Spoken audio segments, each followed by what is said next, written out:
नारायणं निखिलपूर्णगुणैकदेहं निर्दोषमप्यतमोऽप्यखिलैः सुभक्त्यैः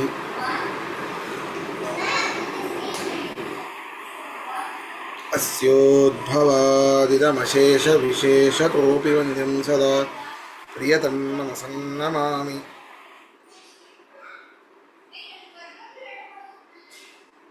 अभ्रमं भङ्गरहितम् अजडं विमलं सदा आनन्दतीर्थमतुलं भजे तापत्रयापहम्। पृथ्वीमण्डलमध्यस्थाः पूर्णबोधमतानुगाः वैष्णवाः विष्णुहृदयाः तान्नमस्ये गुरून् मम। नमः श्रीपादराजाय नमस्ते व्यासयोगिने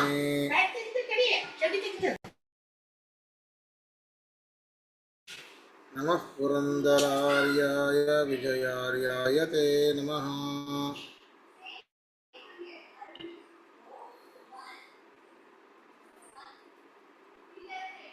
जलज्येष्ठनिभाकारं जगदीशपदाश्रयं जगतीतलविख्यातं जगन्नाथगुरुं भजे।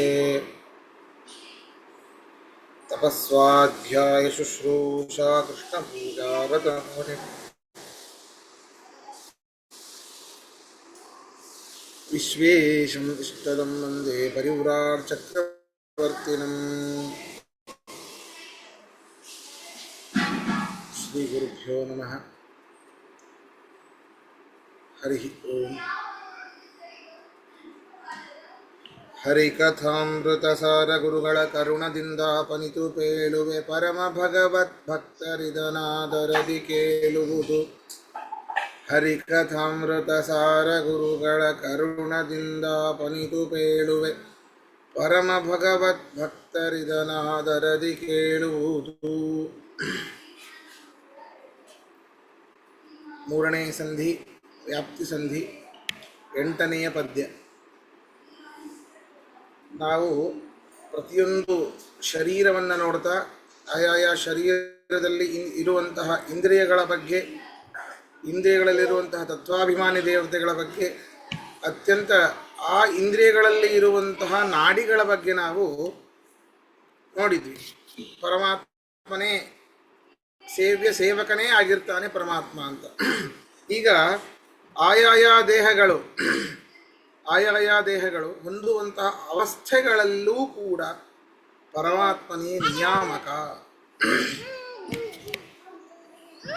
ನಾವು ಜಾಗರ, ಸ್ವಪ್ನ, ಸುಷುಪ್ತಿ ಈ ರೀತಿಯಾದ 3 ಅವಸ್ಥೆಯನ್ನು ಹೊಂದುತ್ತೇವೆ. ನಾವು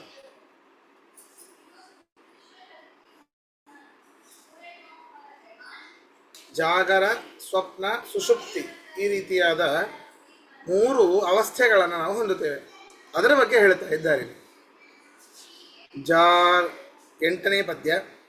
ಜಾಗರ ಸ್ವಪ್ನಗಳೊಳುವರ ಭೋಗಿ ಶಯನ ಬಹುಪ್ರಕಾರ ವಿಭಾಗಗೈಸಿ ನಿರಂಶ ಜೀವರ ಚಿಚ್ಚರೀರವನು ಭೋಗವಿತ್ತು ಸುಷುಪ್ತಿ ಕಾಲದಿ ಸಾಗರವನದಿ ಕೂಡುವಂತೆ ವಿಯೋಗರಹಿತನು ಅಂಶಗಳನೇಕತ್ರ ವೈದಿಸುವ.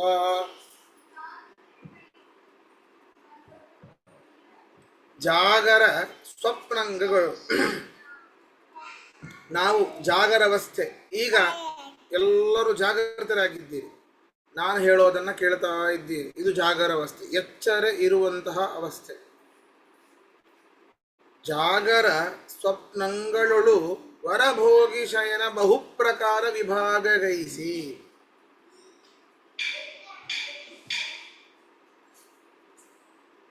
ಪ್ರಾಣಿಗಳು ಜಾಗೃತಾವಸ್ಥೆ ಯಾವಾಗ ಅತೀತವಾಗುತ್ತೋ, ಅಂದರೆ ಈ ಸ್ವಪ್ನ ಬರೋದು ಯಾವಾಗ?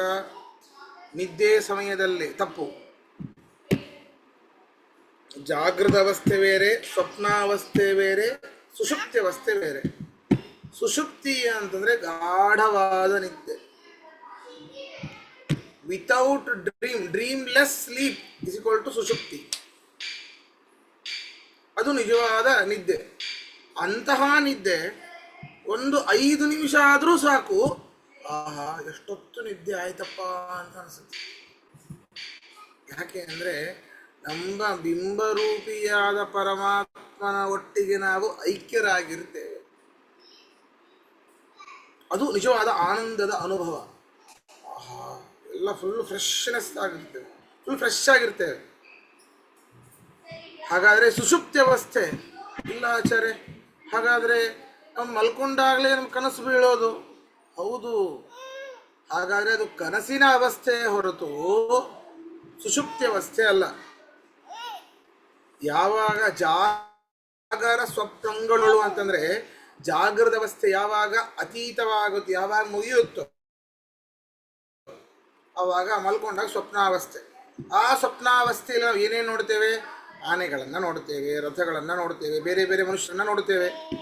ಅಯ್ಯೋ, ನಮ್ಮ ಪಕ್ಕದ ಮನೆಯವರವರೇ ಒಬ್ರು ಬಂದಿದ್ರಪ್ಪ ಆಚಾರ್ಯರು ಕನಸಿನಲ್ಲಿ ಅಂತಂದರೆ ಪಕ್ಕದ ಮನೆಯಲ್ಲಿರೋರು ಬಂದಿರೋದಿಲ್ಲ.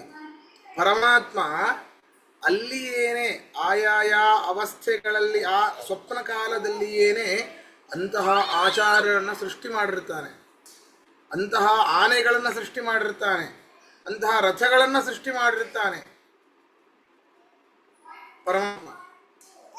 ಇದು ಸತ್ಯವಾದದ್ದು. ಅಲ್ಲಿ ಕಾಣುವಂತಹ ಆನೆ, ತುರಗ, ರಥ, ಮನುಷ್ಯ ಏನೇನಿದೆ ಅದೆಲ್ಲ ಸತ್ಯ, ಸುಳ್ಳಲ್ಲ. ಪರಮಾತ್ಮನ ಸೃಷ್ಟಿ ಸತ್ಯ. ಅಲ್ಲೇ ಸೃಷ್ಟಿಯಾಗಿ ಅಲ್ಲೇ ನಾಶವಾಗುತ್ತೆ, ಅದು ಅಲ್ಲೇ ನಾಶವಾಗುತ್ತೆ. ಆದ್ದರಿಂದ ಹಾಗಾದರೆ ಇವ್ರು ಯಾರು? ಇವ್ರು ನೋಡಿದವರೇ ಅಲ್ಲಿ ಬಂದರು? ತಪ್ಪು. ನಾವು ಹೊರಗಡೆ ನೋಡಿದಂತಹ ಆ ಮನುಷ್ಯನನ್ನ, ಆ ಒಂದು ಆನೆಯನ್ನ, ಆ ಒಂದು ಕುದುರೆಯನ್ನ ನಾನು ಸ್ವಪ್ನದಲ್ಲಿ ನೋಡಿದೆ ಅನ್ನೋದು ತಪ್ಪು. ಸ್ವಪ್ನದಲ್ಲಿ ನೋಡಿದ್ದೇ ಬೇರೆ. ಯಾಕೆ? ಪರಮಾತ್ಮ ಅಲ್ಲಿಯೇನೆ ಆ ಒಂದು ರೂಪವನ್ನು ಸೃಷ್ಟಿ ಮಾಡಿರ್ತಾನೆ. ಅದು ಸ್ವಪ್ನಾವಸ್ಥೆ. ಬ್ರಹ್ಮಸೂತ್ರ ಭಾಷ್ಯದಲ್ಲೂ ಕೂಡ ಬರ್ತದೆ. ಸೂತ್ರದಲ್ಲಿ ಸಂಧೇ ಸೃಷ್ಟಿರಾಹಿ ಓಂ, ಓಂ ಸಂಧೇ ಸೃಷ್ಟಿರಾಹಿ. ಈ ಸ್ವಪ್ನಾವಸ್ಥೆಯನ್ನ ಸಂಧಿಕಾಲ ಅಂತ ಕರಿತೇವೆ. ಜಾಗೃತ ಅವಸ್ಥೆ, ಸುಷುಪ್ತಿ ಅವಸ್ಥೆ ಮಧ್ಯದಲ್ಲಿ ಇರುವಂಥ ಈ ಸ್ವಪ್ನಾವಸ್ಥೆ ಅದು ಸಂಧಿಕಾಲ. ಆ ಸಂಧಿಕಾಲದಲ್ಲಿ ಪರಮಾತ್ಮ ಸೃಷ್ಟಿ ಮಾಡ್ತಾನೆ. ನೈಜ ಸೃಷ್ಟಿ, ಸತ್ಯವಾದ ಸೃಷ್ಟಿ. ಅಂತಹ ಸಮಯದಲ್ಲಿ ಪರಮಾತ್ಮ ಅಲ್ಲಿ ಕಾಣುವಂಥ ಯಾವ ಯಾವ ಜೀವರಿರ್ತಾರೆ, ಸ್ವಪ್ನ ಅಲ್ಲಿ ಕಾಣುವ ಯಾರು ಜೀವರು ಅವರೆಲ್ಲರೂ ಕೂಡ ನಿರಂಶ ಜೀವರು.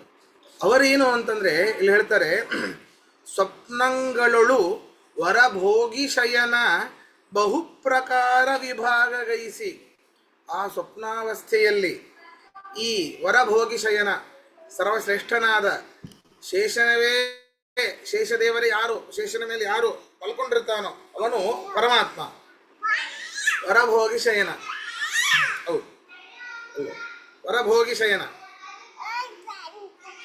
ಈ ಸ್ವಪ್ನಾವಸ್ಥೆಗೆ ಪ್ರೇರಕನಾದವನು ತೈಜಸ ರೂಪಿ.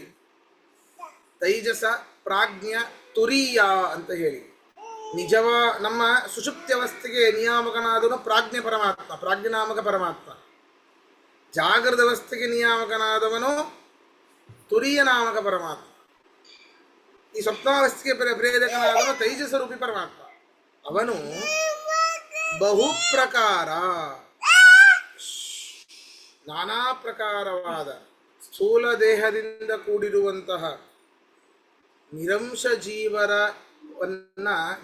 ಜೀವರನ್ನ ಅಲ್ಲಿ ಸೃಷ್ಟಿ ಮಾಡ್ತಾನೆ. ಇಲ್ಲಿ ಸ್ವಪ್ನದಲ್ಲಿ ಚಿತ್ ಸ್ವರೂಪ ಅವರು ಅದನ್ನೇ ಹೇಳಿದ್ದವರು. ಚಿಚ್ಚರೀರವನು, ನಿರಂಶ ಜೀವರ ಚಿಚ್ಚರೀರವನು. ಅದು ವಿಚಾರ ಮಾಡಿ ಸ್ವಪ್ನಾವಸ್ಥೆಯಿಂದ ಹೊರಗಡೆ ಈಗ ನಾವೆಲ್ಲ ಏನೇನು ಯಾವ ಯಾವ ಜೀವಿಗಳನ್ನು ಕಾಣ್ತಾ ಇದ್ದೀವಿ, ಎಲ್ಲರೂ ಕೂಡ ಸಾಂಶ ಜೀವರು, ಪರಮಾತ್ಮನ ಅಂಶದಿಂದ ಜನಿಸಿದವರು. ಸ್ವಪ್ನದಲ್ಲಿ ಕಾಣುವಂಥವರು ಹಾಗಲ್ಲ, ಅದು ನಿರಂಶ ಜೀವರು, ಅದರಲ್ಲಿ ಅಂಶತ್ವ ಇಲ್ಲ. ಹಾಗಾದರೆ ನಿರಂಶ ಜೀವರ ಚಿಚ್ಚರೀರವನು. ಚಿತ್ ಅಂತಂದ್ರೆ ಜ್ಞಾನ. ಅವರು ಜ್ಞಾನಾನಂದಮಯ ಶರೀರರಾಗಿರ್ತಾರೆ ಅವರು.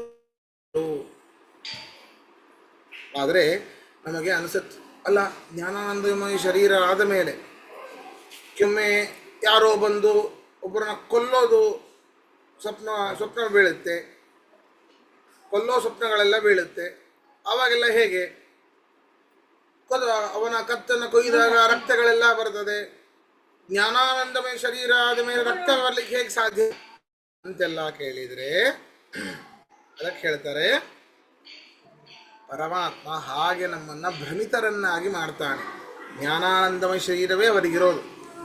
ಅಂತಹ ನಿರಂಶರಾದ ಜೀವರನ್ನ ಪರಮಾತ್ಮ ಸೃಷ್ಟಿ ಮಾಡಿ ಅವರ ಒಂದು ಶರೀರ ಏನು ಅಂತಂದ್ರೆ ಚಿತ್ ಶರೀರ, ಜ್ಞಾನಾನಂದ ಶರೀರ. ಮತ್ತೇನು ಭೋಗವಿತ್ತು ಸುಷುಪ್ತಿ ಕಾಲದಿ. ನಮಗೆ ರಾತ್ರೆಲ್ಲ ಕನಸೇ ಬಿದ್ದರೆ ಬೆಳಗ್ಗೆ ಎದ್ದಾಗ ಬೇಗ ಮಲ್ಕೊಂಡಿರ್ತೇವೆ, 9 ಗಂಟೆಗೆ ಮಲ್ಕೊಂಡಿರ್ತೇವೆ. ಬೆಳಗ್ಗೆ ಒಂದು 6 ಗಂಟೆ ಎದ್ರೂ ಕೂಡ ಅಯ್ಯೋ ಸರಿಯಾಗಿದ್ದೇ ಆಗಿಲ್ಲ ಅಂತ ಫೀಲ್ ಆಗುತ್ತೆ. ಯಾವಾಗ ಬರೀ ಸ್ವಪ್ನವಿತ್ತು ಅಂತ ಆದರೆ, ಅನೇಕ ಸ್ವಪ್ನಗಳ ಸುರಿಮಳೆ ಆದರೆ, ಅರೆ ಹಾಗಲ್ಲ, ಸುಷುಪ್ತಿ ನಿಜವಾದ ಸುಷುಪ್ತಿ ಅವಸ್ಥೆಯನ್ನ ಜೀವ ಪಡೆದ ಅಂತಾದರೆ ಹೇಗಾಗತ್ತೆ ಅಂತಂದ್ರೆ ಸುಷುಪ್ತಿ ಕಾಲ ಅಧಿಭೋಗವಿತ್ತು. ಭೋಗ ಕೊಡ್ತಾನೆ ಪರಮಾತ್ಮ, ಪ್ರಾಜ್ಞಾನಾಮಕ ಪರಮಾತ್ಮ. ಸುಷುಪ್ತಿಯಲ್ಲಿ ರಾತ್ರಿ ಮಲ್ಕೊಳ್ಬೇಕಾದ್ರೆ ಓಂ ಪ್ರಾಜ್ಞಾಯ ನಮಃ 10 ಬಾರಿ ಅವನನ್ನ ನೆನೆಸಿ ಮಲ್ಕೊಳ್ಳಿ. ಯಾವ ಸುಷುಪ್ತಿಯೂ ಬೀಳೋದಿಲ್ಲ, ಯಾವ ಸ್ವಪ್ನವೂ ಬೀಳೋದಿಲ್ಲ. ಹೀಗೆ ಭೋಗವಿತ್ತು. ಸುಷುಪ್ತಿ ಅಂತಂದ್ರೆ ಆ ಒಂದು ಆನಂದದ ಭೋಗ, ಫುಲ್ ರಿಲ್ಯಾಕ್ಸೇಷನ್. ಸುಷುಪ್ತಿ ಫುಲ್ ರಿಲ್ಯಾಕ್ಸ್ ಆಗೋದು, ಅದು ನಿಜವಾದ ಭೋಗ. ಅಂತಹ ಪರಮಾತ್ಮ ಭೋಗವಿತ್ತು ಸುಷುಪ್ತಿ ಕಾಲದಿ. ಹೇಗೆ ಸಾಗರವ ನದಿ ಕೂಡುವಂತೆ. ಹೇಗೆ ನದಿಗಳು ಹೋಗಿ ಆಕಾಶಾತ್ ಪತಿತಂ ತೋಯಂ ಯಥಾ ಗಚ್ಚತಿ ಸಾಗರಂ, ಹಾಗೆ ಮೇಲಿಂದ ಬಿದ್ದಂತಹ ಆಯಾಯ ಮಳೆ ನೀರು ಆಯಾಯ ನದಿಗಳಲ್ಲಿ ಬಿದ್ದು ಆಯಾಯ ನದಿಗಳು ಹೇಗೆ ಸಾಗರವನ್ನು ಕೂಡಿ ಏಕೋಭಾವನೆಯನ್ನು ಅಥವಾ ಏಕಪ್ರಕಾರವಾಗಿ ಹರಿತಾವೋ, ಏಕಪ್ರಕಾರವಾಗ್ತಾವೋ, ಹಾಗೆ ಸಕಲ ಜೀವರೂ ಕೂಡ ಪರಮಾತ್ಮನನ್ನು ಹೊಂದಿದಾಗ ಏಕಪ್ರಕಾರರಾಗ್ತಾರೆ. ಆದರೆ ಭಿನ್ನ ಭಿನ್ನರೇ. ಸಾರೂಪ್ಯ, ಸಾಯುಜ್ಯ, ಮೋಕ್ಷಗಳಲ್ಲೂ ಅನೇಕ ಪ್ರಕಾರ ಇದೆ, ಅಂಧಂತಮಸ್ಸಲ್ಲೂ ಅನೇಕ ಪ್ರಕಾರ ಇದೆ. ಹೌದಾ? ಹೀಗೆ ಆ ವಿಯೋಗರಹಿತನು ಸಾಗರವ ನದಿ ಕೂಡುವಂತೆ. ಹೇಗೆ ನದಿ ಸಾಗರವನ್ನು ಕೂಡುತ್ತದೋ, ನದಿ ಸಾಗರವನ್ನು ಸೇರಿದಾಗ, ಸಮುದ್ರ ಸೇರಿದಾಗ ಇದು ತುಂಗೆ ನದಿ, ಇದು ಗಂಗಾ ನದಿ, ಇದು ಯಮುನಾ ನದಿ ಅಂತ ಹೇಳಿಕ್ಕೆ ಆಗೋದಿಲ್ಲ. ಅದು ಸಮುದ್ರವೇ ಹೌದು, ಸಾಗರ ಒಂದೇ ಒಂದು ಸಾಗರ ಅದು. ಹಾಗೆ ಈ ವಿಯೋಗರಹಿತನಾದ ಪರಮಾತ್ಮನಿಗೆ ವಿಯೋಗ ಇಲ್ಲ. ಯಾರಿಂದ? ನಾವು ಎಲ್ಲೆಲ್ಲಿರ್ತೋ ಅಲ್ಲಿ ಪರಮಾತ್ಮ ಇರ್ತಾನೆ. ಪರಮಾತ್ಮ ಇದ್ದಿದ್ದಕ್ಕೆ ನಾವು ಇಷ್ಟು ಮಾತಾಡೋದು. ವಿಯೋಗರಹಿತ ಪರಮಾತ್ಮ. ಇಂತಹ ವಿಯೋಗರಹಿತನಾದ ಆ ಪರಮಾತ್ಮ ಅಂಶಗಳನೇಕತ್ರ ವೈದಿಸುವ, ಅನೇಕ ಅಂಶಗಳ ಅನೇಕತ್ರ ವೈದಿಸುವ, ಅನೇಕ ಅಂಶಗಳಾದ ಈ ಜೀವರನ್ನ ಅಂಶಾಂಶಿ ಭಾವ. ನಾವು ಇದನ್ನ ದ್ವೈತ ಸಿದ್ಧಾಂತ ಒಪ್ಪುವಂತಹ ಅದ್ಭುತವಾದ ಒಂದು ವಿಷಯ ಅಂದರೆ ಅಂಶಾಂಶಿ ಭಾವ. ನಾವು ಅಂಶ, ಪರಮಾತ್ಮ ಅಂಶಿ. ನಾವು ಪರಮಾತ್ಮನ ಪ್ರತಿಬಿಂಬ, ಅವನು ಬಿಂಬ, ಬಿಂಬ ಪ್ರತಿಬಿಂಬ ಭಾವ, ಅಂಶಾಂಶಿ ಭಾವ ಎಲ್ಲವೂ ಒಂದೇ. ಅದರಿಂದ ನಮ್ಮ ಅಂಶಗಳನ್ನು ಅಂಶಿಯಾದ ತನ್ನಲ್ಲಿ ನಾವೆಲ್ಲ ನದಿ, ಪರಮಾತ್ಮ ಸಮುದ್ರ. ನಾವೆಲ್ಲ ಸಣ್ಣ ಸಣ್ಣ ನದಿಗಳು, ಸಣ್ಣ ಸ್ವಲ್ಪ ಸ್ವಲ್ಪ ಆನಂದವುಳ್ಳಂತಹ ಜೀವಸ್ವರೂಪ ನಮ್ಮದು. ಅವನು ಆನಂದ ಸಾಗರ ಪರಮಾತ್ಮ. ಇಂತಹ ಆನಂದ ಸ್ವರೂಪರಾದ ನಮ್ಮನ್ನ ತನ್ನಲ್ಲಿ ಏಕಪ್ರಕಾರವನ್ನಾಗಿ ಮಾಡಿಸ್ತಾನೆ. ಆವಾಗ ಅದು ಸುಷುಪ್ತಿ, ಅದು ನಿಜವಾದ ಸುಷುಪ್ತಿ. ಅದನ್ನೇ ಹೇಳಿದ್ದಿಲ್ಲಿ, ಅನೇಕ ಅಂಶಗಳ ಏಕತ್ರ ವೈದಿಸುವ, ಅನೇಕ ಅಂಶಗಳಿಂದ ಕೂಡಿರುವಂತಹ ಈ ಜೀವರನ್ನ ಏಕತ್ರ ಒಂದು ಕಡೆಯಲ್ಲಿ ಹೋಗಿ ಇಡ್ತಾನೆ ಪರಮಾತ್ಮ. ಅದೇ ನಿಜವಾದ ಸುಷುಪ್ತಿ ಕಾಲದಲ್ಲಿ ಬರುವಂತಹ ಭೋಗ ಅಂತ ಇದರಲ್ಲಿ ಹೇಳ್ತಾ ಇದ್ದಾರೆ. ಪ್ರಶ್ನೆ ಇದ್ರೆ ಕೇಳಿ. ಇಲ್ಲಿ ಇದಕ್ಕೊಂದು ಪ್ರಮಾಣ ಇದೆ. ನಿರಂಶಾನಾಂ ಚ ಜೀವಾನಾಂ ಕ್ವಚಿತ್ ಸಾಂಶತ್ವಮಿಷ್ಯತೆ ಲೋಕಾಂತರೇ ತು ಸಾಂಶತ್ವಂ ಸುಖಾದೇವ ಭವಿಷ್ಯತಿ ತಸ್ಮಾತ್ ಜೀವಸ್ಯ ಸಾಂಶತ್ವಂ ಅಂಗೀಕಾರ್ಯಂ ಮನೀಷಿಭಿಃ. ಸಾಂಶತ್ವವನ್ನು ಜ್ಞಾನಿಗಳು ಅಂಗೀಕಾರ ಮಾಡಿದ್ದಾರೆ.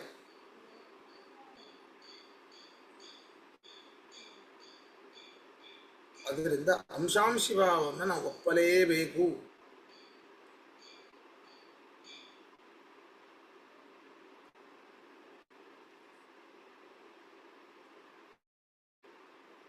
ಅದಕ್ಕೊಂದು ದೃಷ್ಟಾಂತವನ್ನು ಕೊಡ್ತಾರೆ. ಗೋಧಾತ್ ಬಿತ್ರಿ ಭಾಗವತ್.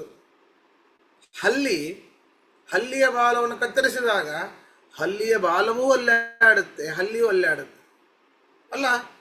ವಿಭಾಗ ಆದ್ಮೇಲೆ ಆ ವಿಭಾಗಿತವಾದಂತಹ ಬಾಲ ಕಲ್ಲಾಡಬೇಕು, ಅದರಲ್ಲೇನಿಲ್ವಲ್ಲ ಅಂದರೆ ಇಲ್ಲ, ಇದು ಅಲ್ಲಾಡುತ್ತೆ, ಎಲ್ಲರ ಅನುಭವಕ್ಕೆ ಬಂದಿರುವಂಥದ್ದು. ಹಾಗೆ ನಾವು ಅಲ್ಲಾಡ್ತೇವೆ ಅಂತಂದರೆ ಒಳಗಡೆ ಇರುವಂತಹ ಅಂಶಿಯಾದ ಪರಮಾತ್ಮ ಅಲ್ಲಾಡಿಸೋದ್ರಿಂದ ನಾವು ಮಾತಾಡೋದು, ಹಸ್ತಪ್ರಸರಣಾದಿಗಳನ್ನು ಮಾಡೋದು, ಗಮನಾಗಮನಗಳನ್ನು ಮಾಡೋದು, ಈ ರೀತಿಯೆಲ್ಲ ಮಾಡ್ತೇವೆ. ಅದರಿಂದ ಅಂಶಾಂಶಿ ಭಾವ ಬಹಳ ಮುಖ್ಯ ಅಂತ ಇದರಲ್ಲಿ ಹೇಳ್ತಾ ಇದ್ದಾರೆ. ಸುಷುಪ್ತಿ ಅಂದರೆ ಏನು ಗೊತ್ತಾ? ಅದರ ಡೆಫಿನೇಷನ್ ಬರ್ಕೊಳ್ಳಿ, ಅದ್ಭುತ ಇದೆ. ಸರ್ವೇಂದ್ರಿಯಾಣಾಂ ಉಪರಮಃ ಏವ ಸುಷುಪ್ತಿ. ಎಲ್ಲ ಇಂದ್ರಿಯಗಳ ಉಪರತಿ, ಯಾವ ಇಂದ್ರಿಯವೂ ಕೆಲಸ ಮಾಡ್ತಾ ಇರೋದಿಲ್ಲ. ನೋಡಿ, ಬೇಸಿಗೆ ಶುರು ಆಗಿದೆ, ಎಲ್ಲರ ಮನೆಯಲ್ಲೂ UPS ಇದೆ, ಸರಿ, AC ಇದೆ.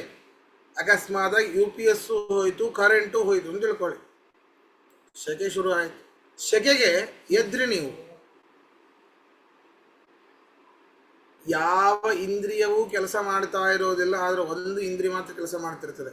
ರಸನೇಂದ್ರಿಯಕ್ಕೆ ಕೆಲಸ ಇಲ್ಲ, ಘ್ರಾಣೇಂದ್ರಿಯಕ್ಕೆ ಕೆಲಸ ಇಲ್ಲ, ಚಕ್ಷುರೇಂದ್ರಿಯಕ್ಕೆ ಕೆಲಸ ಇಲ್ಲ, ಶ್ರವಣೇಂದ್ರಿಯಕ್ಕೆ ಕೆಲಸ ಇಲ್ಲ, ಈ 4 ಇಂದ್ರಿಯಕ್ಕೆ ಕೆಲಸ ಇಲ್ಲ. ಬರೀ ತ್ವಗೀಂದ್ರಿಯಕ್ಕೆ ಮಾತ್ರ ಕೆಲಸ. ಸೆಕೆ ಆಯ್ತಾ, ತ್ವಗೀಂದ್ರಿಯಕ್ಕೆ ತಡ್ಕೊಳ್ಳಿಕ್ಕಾಗೋದಿಲ್ಲ.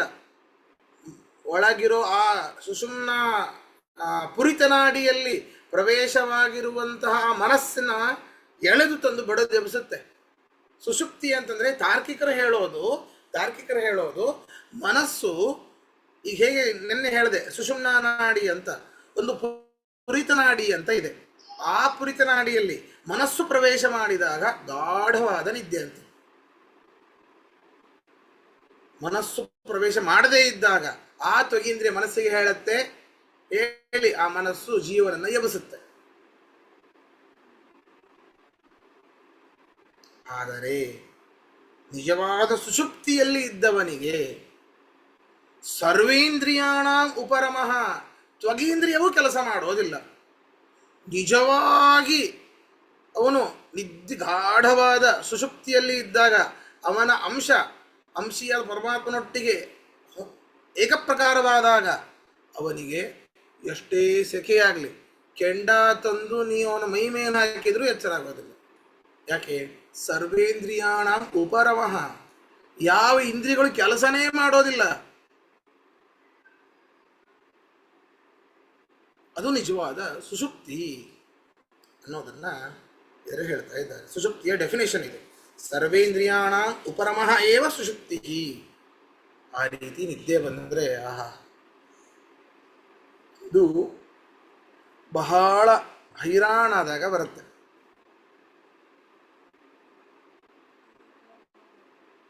ಪ್ರಶ್ನೆ ಇದ್ರೆ ಕೇಳಿ.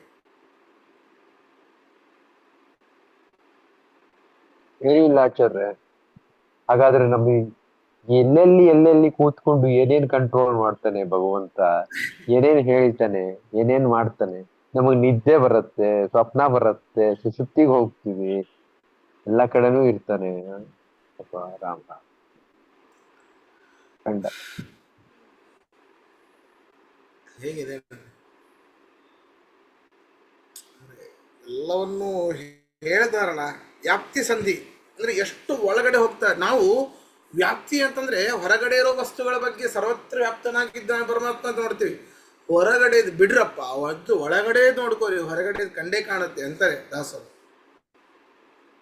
ಮೊದಲು ನಮ್ಮನ್ನ ನಾವು ಅರಿತುಕೊಳ್ಳೋಣ.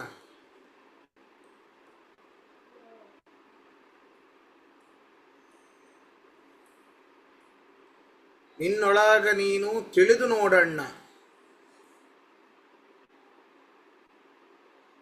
ಹೀಗೆ ದಾಸರು ಹೇಳೋದು. ಮುಂದೆ ಹೋಗೋಣ. ಭಾರ್ಯರಿಂದೊಡಗೂಡಿ ಕಾರಣ ಕಾರ್ಯ ವಸ್ತುಗಳಲ್ಲಿ ಪ್ರೇರಕ ಪ್ರೇರ್ಯ ರೂಪಗಳಿಂದ ಪಟು ತಂತುಗಳ ಓಲಿದ್ದು ಸೂರ್ಯಕಿರಣಗಳಂತೆ ತನ್ನಯ ವೀರ್ಯದಿಂದಲೇ ಕೊಡುತ್ತ ಕೊಳ್ಳುತ್ತಿಹ ನಾರ್ಯರಿಗೆ ಈತನ ವಿಹಾರವು ಗೋಚರಿಪುದೇನೋ.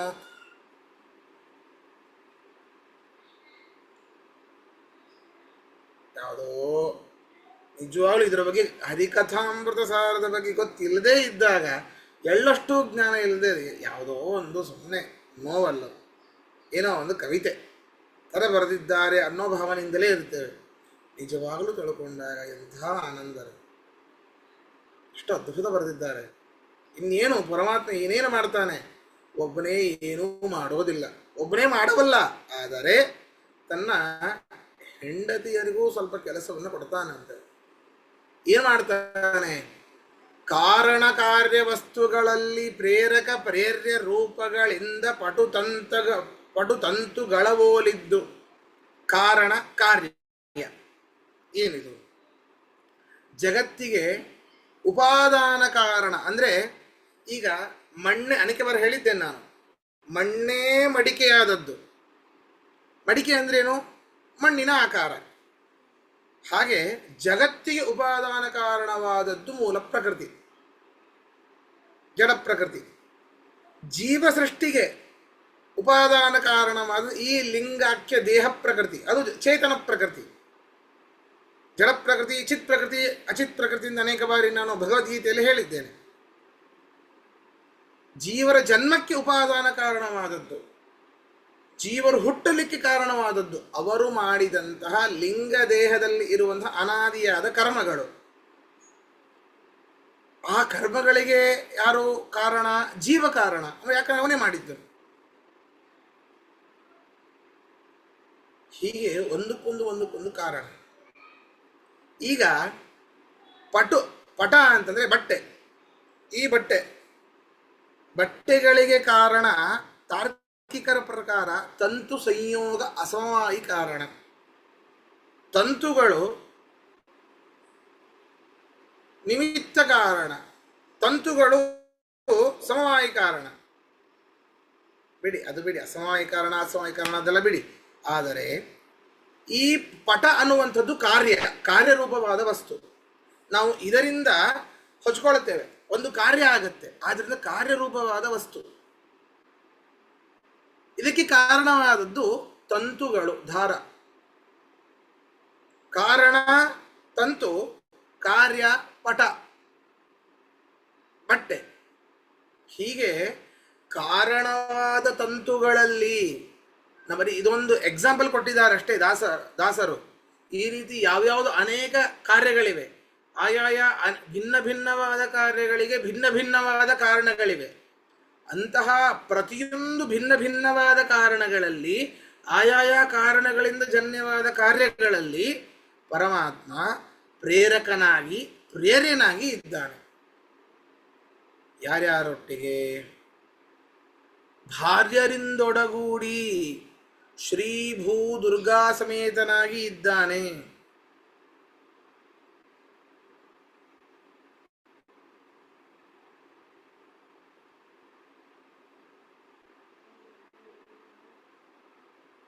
ಸೂರ್ಯ ಕಿರಣಗಳಂತೆ ತನ್ನಯ ವೀರ್ಯದಿಂದಲೇ ಕೊಡುತ್ತ ಕೊಳುತಿಹ ನಾರ್ಯರಿಗೆ ಈತನ ವಿಹಾರವು ಗೋಚರಿಪುದೇನೋ.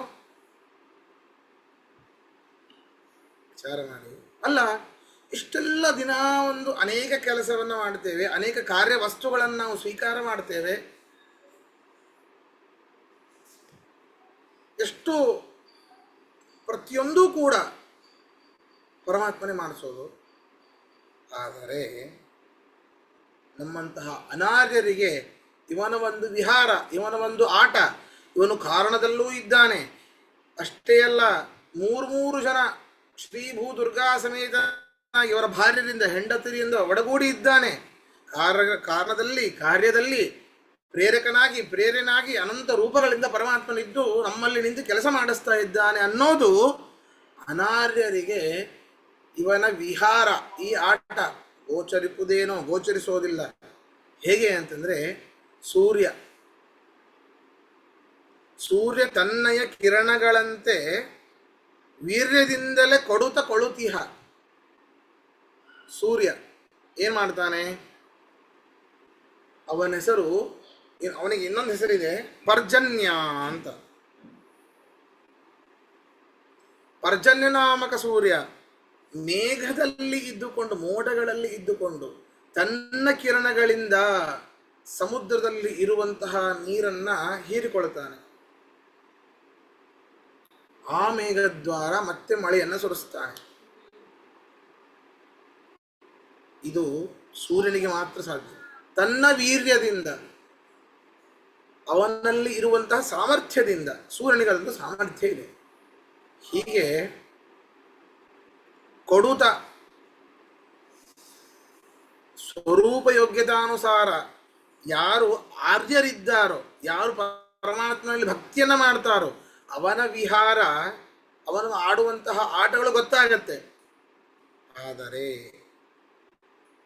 ಯಾರು ಅನಾರ್ಯರಿದ್ದಾರೋ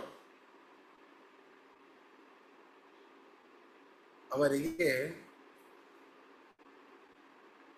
ಇವನ ಒಂದು ಆಟ ಸ್ವಲ್ಪವೂ ಕೂಡ ಗೊತ್ತಾಗುವುದಿಲ್ಲ. ಇನ್ನೂ ಹೇಳಬೇಕು ಅಂದರೆ ಇದನ್ನು ಹೀಗೂ ಪ್ರದಕ್ಷಿಣೆ ಮಾಡಬಹುದು. ಕೊಳುತಿಹ ಆರ್ಯರಿಗೆ, ಕೊಳುತಿಹನು ಆರ್ಯರಿಗೆ ಅಂತಲೂ ಪದಚ್ಛೇದ ಮಾಡಬಹುದು. ಹೀಗೆ ಮಾಡಿದಾಗ ಅಲ್ಲ, ಇವನು ಕೊಡ್ತಾನೆ, ಅವರವರ ಸ್ವರೂಪ ಯೋಗ್ಯತೆಗೆ ಅನುಸಾರವಾಗಿ ಬುದ್ಧಿಗಳನ್ನು ಕೊಡ್ತಾನೆ. ಕೊಳುತಿಹನು ಅವರಿಗೆ ಬುದ್ಧಿಯನ್ನು ಪ್ರೇರಿಸಿದವನಾಗಿ ಅವರ ಬುದ್ಧಿಯಲ್ಲಿ ಅವನೇ ನಿಂತು ಅವರಿಗೆ ಅವನೇ ಅಪ್ಪಣೆಯನ್ನು ಮಾಡಿಸಿ ಅವರಿಂದ ಭಕ್ತಿಯನ್ನು ಪಡೆದುಕೊಳ್ತಾನೆ. ಅಂತಹ ಆರ್ಯರಿಗೂ ಕೂಡ, ಅಂತಹ ಅಂದರೆ ಆರ್ಯರು ಅಂತಂದರೆ ಅಪರೋಕ್ಷ ಜ್ಞಾನಿಗಳು ಅಂತರ್ಥ, ಅನಾರ್ಯರು ಅಂದರೆ ಅಜ್ಞಾನಿಗಳು ಅಂತರ್ಥ. ಅಂತಹ ಆರ್ಯರಿಗೂ ಕೂಡ ಈತನ ವಿಚಾರ ಗೋಚರಿಪುದೇನೋ. ಈ ಪರಮಾತ್ಮ ಮಾಡುವಂತಹ ಕಾರ್ಯ, ಈ ಸಂಚಾರ ಕ್ರಮ ಅಂತಹ ಅಪರೋಕ್ಷ ಜ್ಞಾನಿಗಳಿಗೆ ಗೊತ್ತಾಗೋದಿಲ್ಲ ಅಂತಂದ ಮೇಲೆ ಅಜ್ಞಾನಿಗಳ ಅವಸ್ಥೆಯನ್ನು ಕೇಳಬೇಕ, ಸರ್ವಥಾ ಗೊತ್ತಾಗೋದಿಲ್ಲ ಅಂತ ಇದರಲ್ಲಿ ಹೇಳ್ತಾ ಇದ್ದಾರೆ. ಭಾಗವತದಲ್ಲಿ ಬರ್ತದೆ, ಅಷ್ಟೌ ಮಾಸಾನ್ ನಿಪೀತಂ ಯತ್ ಭೂಮ್ಯಾಶ್ಚೋದಮಯಂ ವಸು ಸ್ವಗೋಭಿರ್ಮುಕ್ತುಮಾರೇಭೆ ಪರ್ಜನ್ಯ ಕಾಲ ಆಗತೆ. 10ನೇ ಸ್ಕಂದ. 8 ಮಾಸಗಳನ್ನು ಒಟ್ಟಿಗೆ ಅವನು ನೀರನ್ನು ಸ್ವೀಕಾರ ಮಾಡ್ತಾನೆ ತನ್ನ ಕಿರಣಗಳಿಂದ. ಭೂಮಿಯಲ್ಲಿರುವ ಉದುಕವನ್ನು ಸ್ವೀಕಾರ ಮಾಡ್ತಾನೆ. ಸ್ವಗೋಭಿಹಿ ಮೊಕ್ತುಮಾರೇಭೆ ಪರ್ಜನ್ಯ ಕಾಲ ಆಗತೆ. ತನ್ನ ನೋಡ್ರಿ, ಮಳೆ ಬರಬೇಕಂದ್ರೂ ಕೂಡ ಮೇಘ ಮುಚ್ಚಿಕೊಂಡು ಮೇಲ್ಗಡೆ ಸೂರ್ಯ ಇರಬೇಕು, ಆವಾಗ ಮಳೆ ಬರೋದು. ಅವನ ಕಿರಣಗಳ ದ್ರವ್ಯದಲ್ಲಿ ಬೀಳಬೇಕು, ಆವಾಗ ಮಳೆ ಬರೋದು. ಪರ್ಜನ್ಯ ಕಾಲ ಆಗತೆ. ಆ ಪರ್ಜನ್ಯನ ಕಾಲ ಬಂದಾಗ, ಸೂರ್ಯ ಸಮಯ ಬಂದಾಗ ಅವನು ಸ್ವೀಕರಿಸಿರುವಂತಹ ನೀರನ್ನ ಕೊಡ್ತಾನೆ ಭೂಮಿಗೆ ಅನ್ನೋದನ್ನ ಹೇಳ್ತಾ ಇದ್ದಾರೆ. ಪ್ರಶ್ನೆ ಇದ್ರೆ ಕೇಳಿ.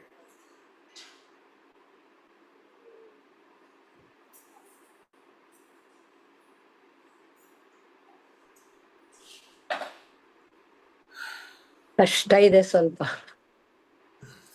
ಆಗೋದು. ಆಚಾರ್ಯ ನಮಸ್ಕಾರ. ನನಗೆ 8ನೇ ಪದ್ಯದಲ್ಲಿ ಒಂದು ಕೇಳ್ತಾನೆ ಇರ್ಬೇಕು. ಕೇಳಿಸ್ತಿಲ್ಲ.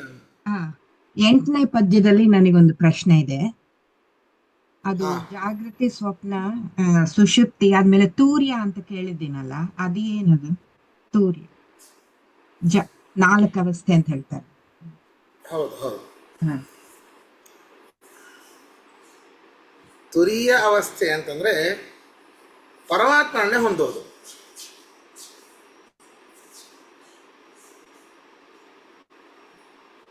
ಅದು ವಿರಜಾ ನದಿ ಸ್ನಾನ ಜಾಗೃತ, ಸ್ವಪ್ನ, ಸುಷುಪ್ತಿ.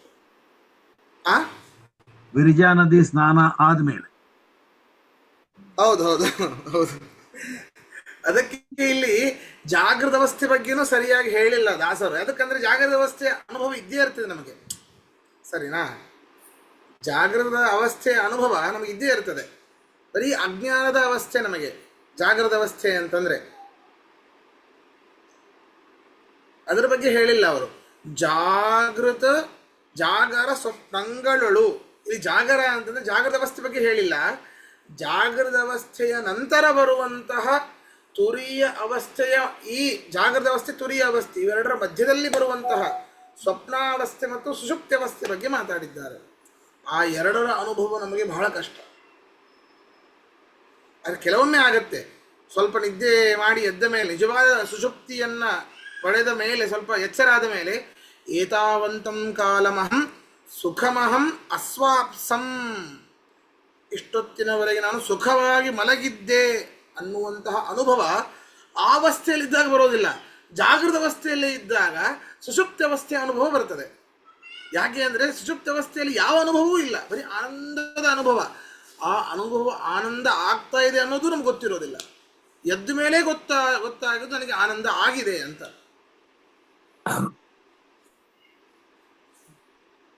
ಹೌದಾ? ಎಷ್ಟು ಅದ್ಭುತವಾಗಿ ನಿದ್ದೆ ಬಂದಿರ್ತದೆ ನನಗೆ. ಎಂತಹ ಸುಖವಾಗಿ ನಿದ್ದೆ ಬರ್ತಾ ಇದೆ, ಎಂತಹ ಸುಖದಲ್ಲಿ ಇದ್ದೇನೆ ಅನ್ನೋ ಜ್ಞಾನ ಯಾರಿಗಾದ್ರೂ ಇರ್ತದ? ಅದು ಎದ್ದ ಮೇಲೆ ಆಗೋದು. ಅಯ್ಯೋ ಇಷ್ಟು ಸಮಯ ಆಯ್ತಾ, ಎಂಥ ನಿದ್ದೆ ಮಾರಾಯ, ಅದ್ಭುತವಾದ ನಿದ್ದೆ ಆಯಿತು ಅಂತ ಜಾಗೃತ ಅವಸ್ಥೆಯಲ್ಲಿ ಹೇಳ್ತೇವೆ. ಸ್ವಪ್ನಾವಸ್ಥೆ, ಸುಷುಪ್ತ ಅವಸ್ಥೆಯ ಬಗ್ಗೆ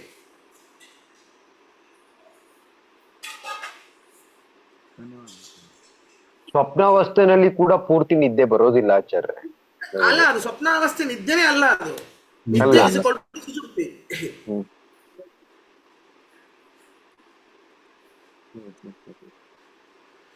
ಸರಿ, ಹಾಗಾದ್ರೆ ಇವತ್ತಿನ ಪಾಠ ಮುಗಿಸೋಣ. ಆಯ್ತು ಸರ್.